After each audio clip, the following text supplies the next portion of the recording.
Existe um tipo de chamado que não vem com aplausos. Não vem com plano de carreira. Não vem com segurança. Existe um chamado que, quando chega, nos deixa-nos por dentro. Porque ele não pergunta se você está pronto. Ele revela se você confia. Talvez hoje você esteja tentando entender por que tanta inquietação. Por que esse incômodo que não passa. Por que essa sensação de que algo precisa mudar. Mas você não sabe exatamente o que. Este evangelho não foi escrito para pessoas tranquilas. Ele foi escrito para pessoas deslocadas. Para quem sente que não pertence mais totalmente ao lugar onde está. Hoje, a palavra não vai te oferecer conforto imediato. Ela vai te oferecer verdade. E a verdade, quase sempre, começa desconstruindo. Evangelho segundo Lucas. Capítulo 10. Versículos do 1 ao 9. Naquele tempo, o Senhor designou outros 72 discípulos e os enviou 2 a 2, à sua frente, a toda cidade e lugar para onde ele próprio devia ir. E dizia-lhes: a colheita é grande, mas os trabalhadores são poucos. Por isso, pedi ao Senhor da colheita que envie trabalhadores para a sua colheita. Eis que vos envio como cordeiros no meio de lobos. Não leveis bolsa, nem sacola, nem sandálias, e não cumprimenteis ninguém pelo caminho. Em qualquer casa em que entrardes, dizei primeiro: a paz esteja nesta casa. Se ali morar um filho da paz, a vossa paz repousará sobre ele. Se não, ela voltará para vós. Permanecei naquela mesma casa, comei e bebei do que tiverem, porque o trabalhador merece o seu salário. Não passeis de casa em casa. Quando entrardes numa cidade e fordes bem recebidos, comei do que vos oferecerem. Curai os doentes que nela houver e dizei ao povo: o reino de Deus está próximo de vós. Palavra da leitura de hoje. Este texto começa com um detalhe que quase sempre passa despercebido. Jesus não envia os 12. Ele envia outros. Isso muda tudo. Porque os 12 já estavam acostumados. Já tinham história com ele. Já tinham visto milagres. Mas agora, Jesus amplia o círculo. Ele chama quem não estava no centro. Quem não era referência. Quem não era conhecido. Isso significa que o envio não é privilégio de poucos. É consequência de quem escuta. Jesus não diz que eles estavam prontos. Ele não diz que tinham tudo resolvido. Ele apenas designa. O chamado vem antes da segurança. E então ele afirma algo desconcertante: a colheita é grande, mas os trabalhadores são poucos. O problema nunca foi a falta de pessoas. Sempre foi a falta de disposição para sair do controle. Porque trabalhar na colheita de Deus exige algo que nos assusta profundamente: dependência. Veja o que Jesus não manda levar: bolsa, sacola, sandálias extras. Ele está retirando camadas de proteção. Ele está desmontando estratégias humanas. Não é irresponsabilidade. É pedagogia espiritual. Enquanto houver reserva, você confia na reserva. Enquanto houver plano B, Deus vira plano C. Jesus envia como cordeiros no meio de lobos. Não como predadores. Não como estrategistas. Mas como vulneráveis. Isso fere nossa lógica moderna. Queremos força, influência, alcance, estrutura. Jesus quer disponibilidade. E talvez aqui esteja a razão da nossa ansiedade espiritual. Queremos o reino, mas sem o risco. Queremos a missão, mas com garantias. Queremos seguir, mas mantendo o controle do caminho. Jesus não promete proteção contra os lobos.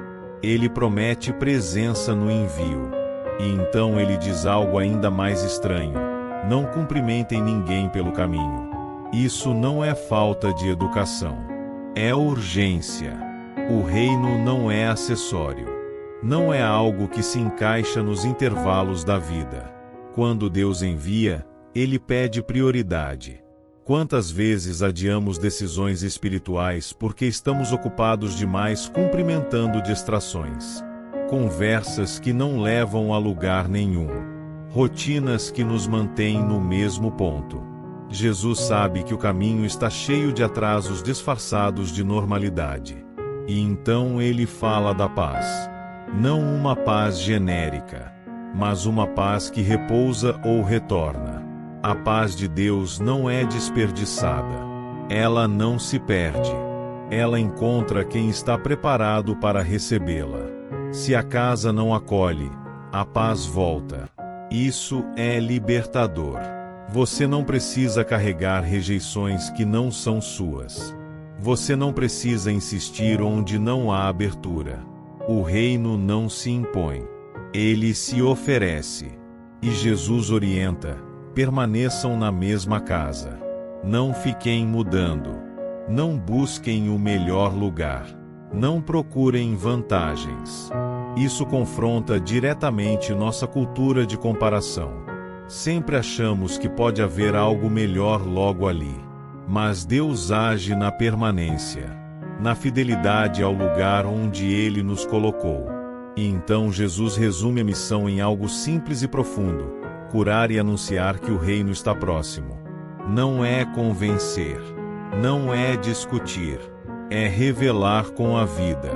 O reino se aproxima quando alguém se dispõe a ir sem garantias, confiando mais na palavra do que nos próprios recursos. Talvez hoje você esteja tentando entender por que Deus parece estar te chamando para algo que você não domina. Porque Ele não te deu todos os detalhes. Porque o caminho parece inseguro. Este Evangelho responde: porque é assim que Ele envia. Não porque Ele quer te perder, mas porque Ele quer te ensinar a confiar. E confiança não nasce no controle.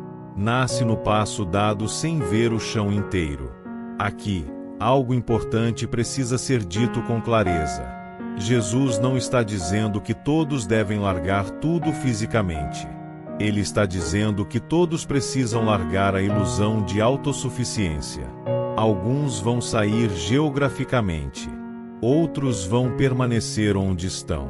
Mas todos são enviados interiormente. Enviados a viver de outro modo. Enviados a não depender apenas do que possuem. Enviados a anunciar o reino não com discursos, mas com presença. Talvez você esteja esperando um sinal extraordinário. Mas o sinal já veio. Ele é esse incômodo que não te deixa acomodar. Se este Evangelho está mexendo com você, não é acaso. É chamado. E antes de qualquer resposta prática, é preciso orar. Senhor, ensina-nos a confiar quando não vemos garantias. Ajuda-nos a não transformar segurança em ídolo. Liberta-nos do medo de sair de nós mesmos. Se nos envias como cordeiros, sustenta-nos com tua presença. Se nos tiras as reservas, sê tu a nossa provisão. Que não recusemos teu chamado por medo. Que não adiemos por apego. Que não negociemos por insegurança. Prepara o nosso coração para a continuação desta palavra. Porque sabemos que ainda há muito a ser revelado dentro de nós. Que o Senhor te abençoe. Porque quando Jesus diz que o reino de Deus está próximo, Ele não está falando de algo distante, espiritualizado ou simbólico demais para a vida real. Ele está dizendo que o reino se manifesta exatamente onde pessoas comuns decidem confiar mais em Deus do que em suas próprias garantias. O reino se aproxima quando alguém aceita ir sem saber como tudo vai se resolver.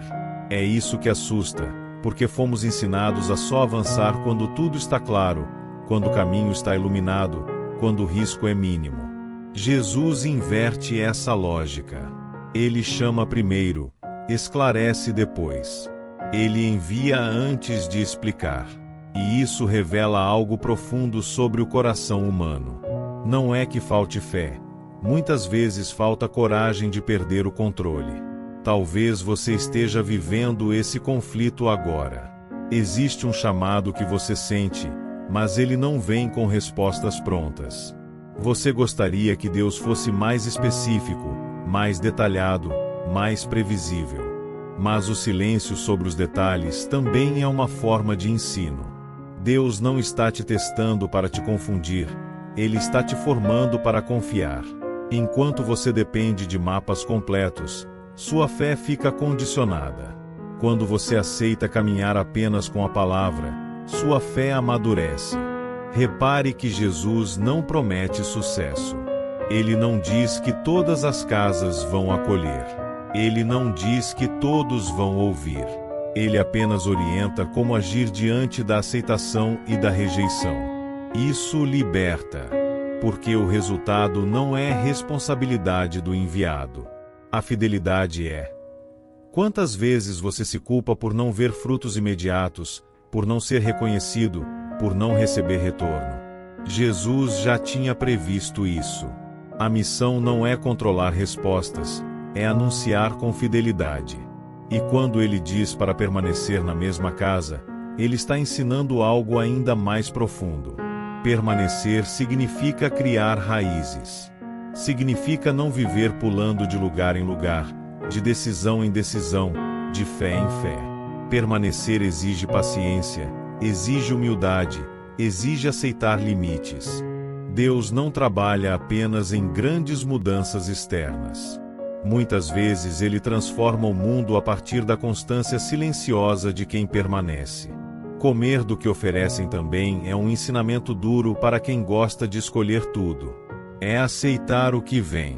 É receber sem controlar. É confiar que Deus sustenta através de meios simples. Não é glamour, é cotidiano. O reino se manifesta na mesa simples, na conversa sincera, no cuidado concreto. Curar os doentes, anunciar o reino, caminham juntos. Fé que não toca a vida real vira discurso vazio. Jesus nunca separou espiritualidade de realidade. Talvez você tenha pensado que seguir Jesus te colocaria acima das dores humanas. Mas Ele te envia exatamente para dentro delas. Para tocar feridas. Para lidar com fragilidades. Para ser sinal de proximidade. O reino não chega com barulho. Ele chega com presença. E presença custa tempo, energia, entrega. É por isso que este evangelho incomoda. Porque ele desmonta a ideia de uma fé confortável. Ele revela que seguir Jesus não é adicionar algo à vida, é reorganizar tudo. É mudar prioridades. É aceitar que nem sempre você vai se sentir seguro. Mas segurança nunca foi o critério de Jesus. Confiança sempre foi. Talvez hoje você esteja esperando que Deus te tranquilize. Mas antes disso, Ele quer te alinhar. Quer te lembrar que Ele não te envia sozinho. Ele envia 2 a 2. A missão nunca é solitária. Mesmo quando você se sente só, há sustento invisível acontecendo. Há encontros preparados. Há provisão chegando por caminhos que você ainda não imagina. Se você sente medo, não é sinal de fracasso espiritual. É sinal de humanidade. A diferença está no que você faz com esse medo. Se ele te paralisa ou se ele te empurra para confiar mais. Jesus não elimina o risco. Ele caminha junto dentro dele. Agora, diante dessa palavra, é impossível sair igual. Porque ela não pede admiração. Ela pede resposta. Talvez não uma resposta externa imediata, mas uma decisão interior. Parar de adiar. Parar de negociar. Parar de esperar o cenário ideal. Senhor, aqui estamos. Com nossos medos, nossas reservas escondidas, nossos controles disfarçados de prudência. Sabes o quanto queremos seguir, mas também o quanto temos medo de perder o chão. Ensina-nos a caminhar confiando mais na Tua palavra do que nas nossas certezas. Liberta-nos da necessidade de garantias para obedecer. Dá-nos coragem para ir, mesmo sem entender tudo. Que possamos ser sinal do Teu reino onde estivermos. Que nossas palavras levem paz. Que nossa presença cure. Que nossa vida anuncie que Tu estás próximo. Não permitas que o medo nos faça recuar quando Tu nos chamas a avançar. Sustenta-nos no caminho. Ampara-nos na fragilidade. E quando nos faltar tudo, que não nos falte a confiança em Ti. Que o Senhor te abençoe, te guarde e te fortaleça neste chamado que talvez ainda não tenha nome, mas já arde no teu coração. Se esta palavra falou com você, não guarde só para si. Compartilhe, deixe seu comentário, permaneça conosco e continue caminhando na escuta da palavra. Porque quem escuta, mais cedo ou mais tarde, também é enviado.